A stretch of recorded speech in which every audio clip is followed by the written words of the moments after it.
I'm Jacob Kruger, and this is the Write Your Screenplay podcast. I'm going to be talking to you guys about New Year's resolutions.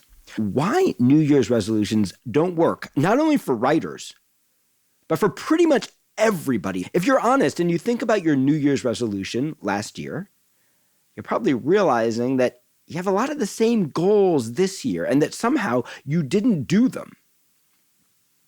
In fact, most people start out the same. They hit January like they were shot out of a cannon.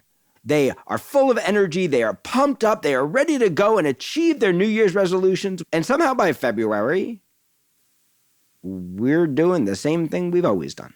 Somehow we find ourselves falling into the same habits, the same patterns, and going, oh, maybe it'll be next year. And one of two things are going to happen. Either you're going to give up on your dreams, or you're going to decide that you don't have the ability to actually achieve them. And neither of these are very good for you, and neither of them are necessary. The reason that you are failing to keep your New Year's resolutions is the same reason that you're probably struggling with structure. See, we're screenwriters. Our job is to tell stories of characters who change. So despite our natural doubts in our own ability to change, in our own ability to pursue our dreams, despite all the old patterns that we struggle to break out of, we also know that characters can change. That they can change believably, that they can change permanently. Because that's how we build our movies and TV shows. Structure is really just an organizational system that allows believable change to happen in characters. So as you start to think about your New Year's resolutions this year, I'm going to teach you some structural techniques that you can use to make sure that they actually work. Before we get started, I want to take a moment to talk to you about one of the most exciting new classes we have offered in the last 6 years. This is our first in-person class since before the pandemic.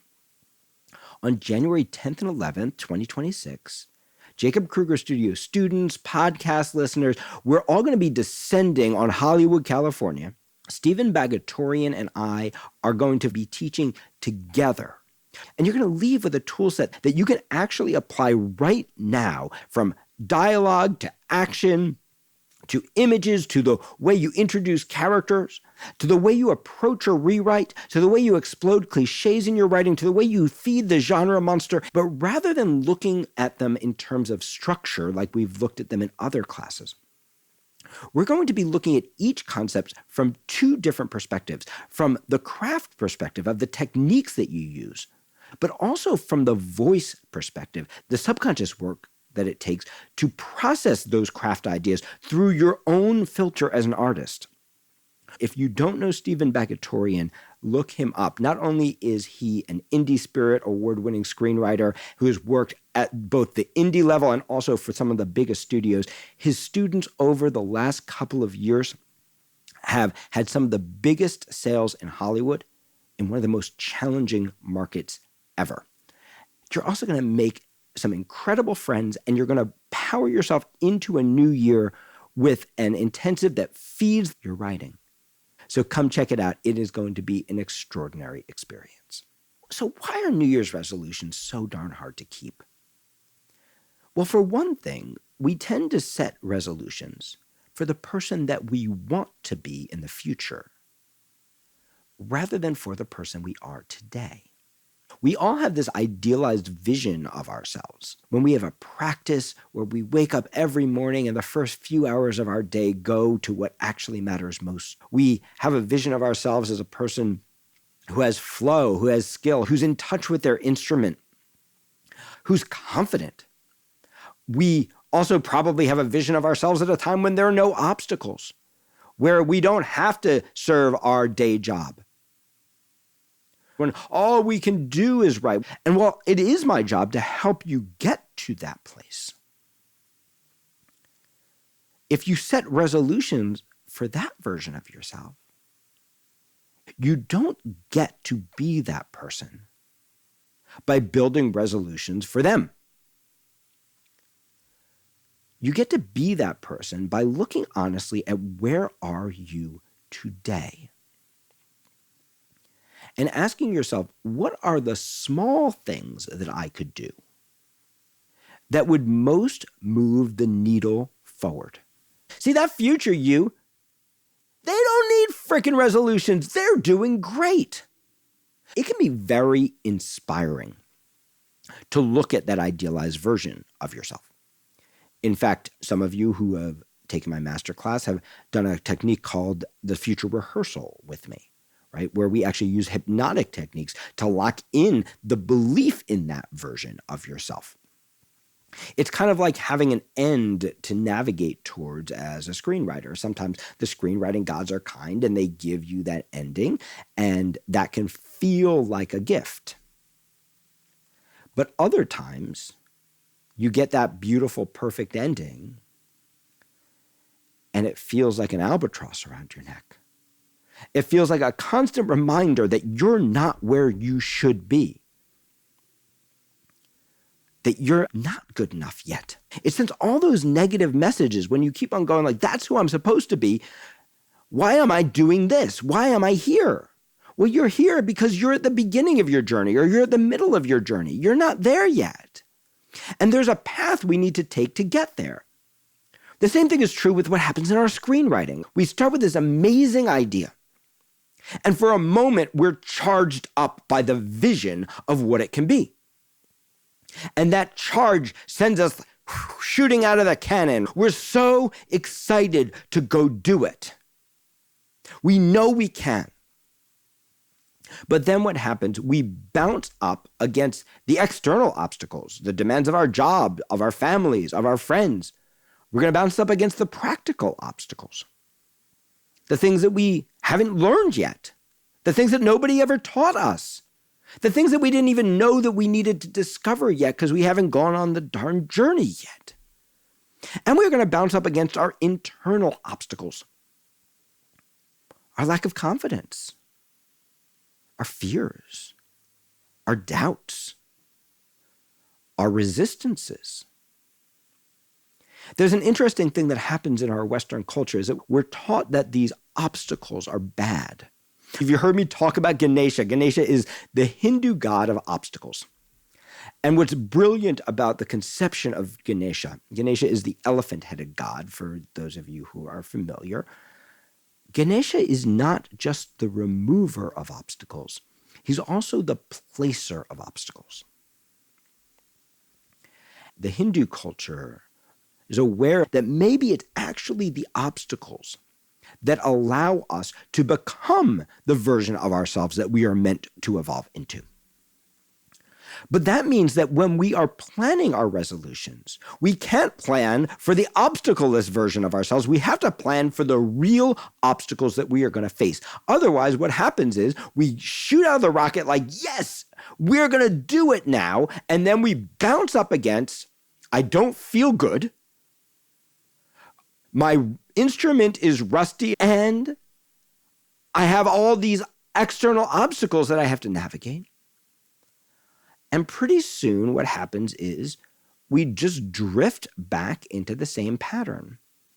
For some people, it might just manifest of like, I forgot this week, or I had to just push it this week. I'll get back to it. And then it gets pushed again, and then it gets pushed again, and then we're suddenly into something else. For other people, it might feel like I gave up. This happens to a lot of writers, right? I have this idea.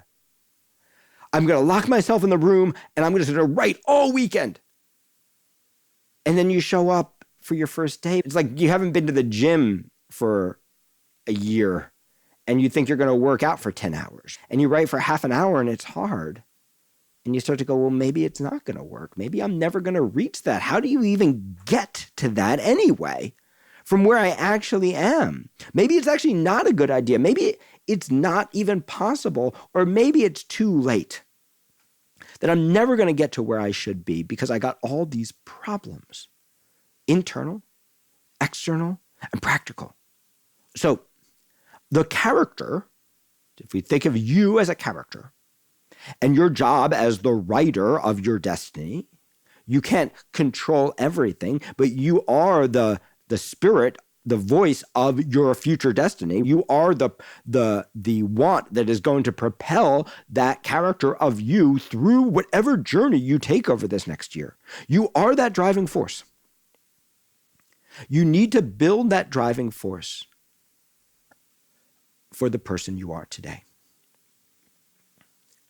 So, how do you do it? Well, you do it in the same way you build a screenplay. You can build a screenplay knowing the ending. You can build a screenplay thinking you know the ending and realize it's a different movie. Or you can build a screenplay with no idea of the ending. And the very first thing we need to look at when we're building a screenplay is a want. But we got to get that want really clear. Because if we don't get the want clear, we will never know if we achieved it. And if we never know we achieved it, we will never feel our own growth. And if we never feel our own growth, eventually we're going to give up on our dreams. Because it doesn't feel good to feel like you're not growing. The same thing is true in screenwriting, right? If you just write a character who keeps on doing the same thing in the same way, eventually both you and your audience are going to lose interest in that character. You're not going to care what happens to them. And that's a terrible place to be with a character, and that's a terrible place to be with yourself. But the good news is, by making some simple structural changes, you can get an audience to root for just about anybody. You can help yourself to be a proponent of your own positive future. So how do we do it? Everybody thinks that the want that matters most is the super objective. That vision of that ideal ending. And if you happen to have it, well, great, it's useful, but it's also overwhelming. So the super objective in a movie or TV show is the huge want that's going to drive the whole thing, right? Olive's desire in Little Miss Sunshine to become Little Miss Sunshine, right? Something that big that's going to drive the whole movie. In your screenwriting life, the super objective might be something like, I want a career as a screenwriter. I want to get my movie made. I want 17 Academy Awards. These are all perfectly reasonable super objectives, some more in your control than others, right? But they're all big dreams. And if you have a big dream that you can name, if you're able to say it, this is what I want, it's a great place to start. So the first step of that is you want to codify the specifics of what your life looks like when you have achieved that goal, so you can actually know when you do. So for example, if we just take the I want to write every day goal, great super objective. But if we really start to get into that, start to realize it's probably an unlikely goal, right? Does anybody write every day? Does anybody never get sick? Never have a family emergency? Never have a vacation? Never need to take a break? I doubt it. So we start to realize, well, the way I'm verbalizing my goal isn't even rational, right? I'm verbalizing a goal that nobody ever achieves. So what does it actually look like for me? If our goal is, I want 17 Academy Awards, right? Now that's a little bit more of a dangerous goal because you can't control whether you get Academy Awards or not, but you can codify that by noticing, like, where are they? Are they at your home? Are they at a museum? What do you do with them? Do you see yourself dusting them? Do you see yourself showing them to people? Who are you showing them to? Do you see yourself writing underneath them, right? The more specifically you can codify the exact details of the big super objective, the easier it is to know what you're driving towards. So, for example, the 17 Academy Awards, for right now, you can't actually control that, but you can build yourself a little shelf. And maybe on that shelf go your 17 screenplays. And as you start to get more specific and you realize, oh, the real vision is seeing myself writing underneath that, right? You realize, oh, that's what it is. And that's completely different than if the vision is you're showing somebody those awards. And you notice, oh, who am I showing it to? Oh, it's weird. I'm showing it to my dad. Okay, cool. And what are you doing as you show it to you? Oh, I'm telling them about each movie. Oh, wow. Well, that's something I can actually do without Academy Awards. That's a vision that I can build to now. And even if you don't have a dad, that's also a metaphor. Or even if your dad will never sit for that, it's also a metaphor. Who's that? What's that relationship that you need to develop with whom you can share this thing you've created? So what we're doing is we're both codifying, we're making it more specific, but we're also recognizing it becomes more metaphorical. So our subconscious mind can get more creative in how it navigates towards it.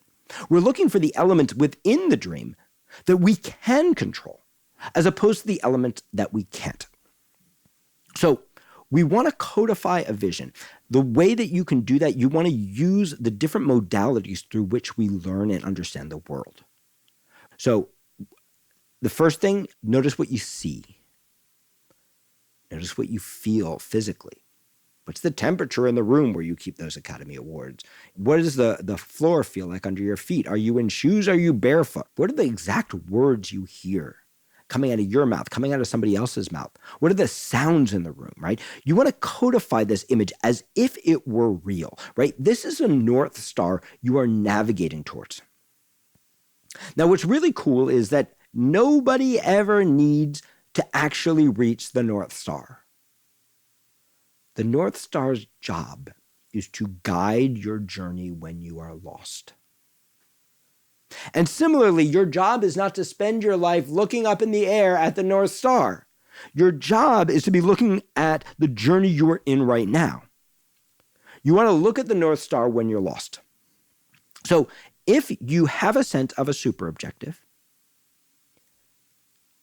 codify it. Get as specific as you can. List 5 or 10 things with each modality. 5 or 10 things that you hear, smell, taste, feel, hear, see. Really watch it in your mind's eye. The other technique you can use may be valuable even if you don't know what your big dream is, right? Because sometimes that's true. Sometimes we don't know the ending of the movie. Sometimes we don't know what the big dream is. We just know the big dream is something. So there's a technique I used to like to use where I wave my magic writer pen and I imagine, even not knowing the dream, that the dream is already achieved. The super objective is met. Whatever it is, doesn't matter. It's what Hitchcock would call a MacGuffin. It's just a thing to want. And you can ask yourself, when I've achieved the big dream, what am I doing now? The big dream is already achieved, whatever it is. You don't have to pursue it anymore. What does that free in you? What do you feel? What do you see? What do you hear? Close your eyes. Meditate on it. Notice whatever you see is the right thing. It's also a metaphor. And you can get as specific about that. So these are techniques that you can use to build that place that you are propelling yourself towards, that North Star that is going to guide your journey. It's just a metaphor. And it's actually the least important part of writing. If you write a character honestly, you can build a whole movie and not know the super objective until you get to the end. The super objective is extremely valuable, though, because if you codify it for the subconscious mind, an interesting hypnotic thing happens, which is that your subconscious mind will start to navigate towards it as if it were true. The more specific and codified it is, the more your subconscious will just kind of start to ease towards it. So this is really important. The resolution is not the super objective. Almost always the super objective is too big, too daunting. You don't know how to get there yet. This is just the vision, the North Star, that's going to cast its light on all the other decisions that you make. This is how we do it in a movie. And this is how you can do it in your life. And if you can't codify it, if you can't name what you really want, if you see maybe multiple possibilities, maybe I want this, maybe I want that, maybe I just want to live on an island somewhere and just write for myself, or maybe I want to go to Hollywood and try to sell some scripts, or maybe I want to be an actor and star in my own work, right? I don't actually know yet. Okay, great. You can codify all three of those. Because that leads us to the next form of objective, which I call an act objective. These are objectives that are going to govern movements of your life. Lives don't work for the same reason structurally that screenplays don't work, which is we have goals, but we don't have any sense of how we're going to get there. What acts are smaller movements that help move us towards the goal. There's still huge movements in our lives, right? Generally things that we can't get in one moment in one scene, right? To write a screenplay takes an act. It doesn't take a day.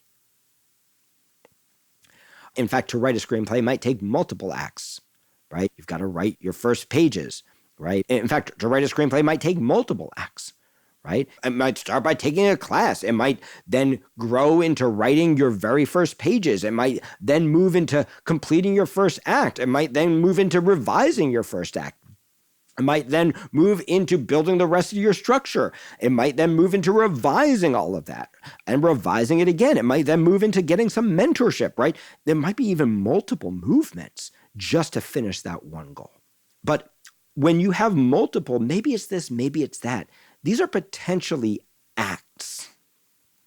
So you can start to codify those potential smaller movements that might be exciting in the exact same way that you codify the super objective, right? So what does it look like when you write your first page? Where are you? Who's around you? Are you alone? Are you with other people? What are you wearing? What's the temperature in the room? What do the clothes feel like on your body? Are you writing longhand or are you writing on a computer? Are you writing on an iPad? Are you writing on a notepad? What does it look like as you finish your first act? Where are you? Who's helping you? Who's cheering for you? Who do you share it with? When that act is completed, how will your life have already changed? What will you be doing then? You can codify these things too. And you might not go through all these movements. And some of the movements that you thought were going to be acts might actually be scenes. And others that you thought might be acts might end up taking years, right? They might be longer than you expected. You might need to break them down into smaller movements. But this helps you find some of the variations, right? You're not looking for a plan yet, just like you can't figure out your structure before you know who your character is. You're not looking for a plan yet. You're looking for some potential movements that might potentially lead you towards that North Star that you're really going for. But the important thing to understand is those acts, those movements are also not the resolution. They're also too big. The real resolution happens at the scene level, not at the act level. Your scene in a movie or in a TV show, in a play, in a novel, or in a life meets your character wherever they happen to be right now, today. Your scene meets you now. Your scene is about something that you can do now, not something you can do tomorrow, not something you can do by the end of the week, something that you can do now. So it's nice to go, hey, here's my movement for the week, here's my movement for the month, here's my movement for the year. But the real resolution is about what you're going to do now. And you want to build that resolution just like you would for a character in a script, right? If your character's dream is to end world hunger, and right now they are a clerk at Macy's, and you go, okay, let's go. Well, they don't know what to do. They and you are both going to be paralyzed by this huge want that doesn't fit in their lives right now.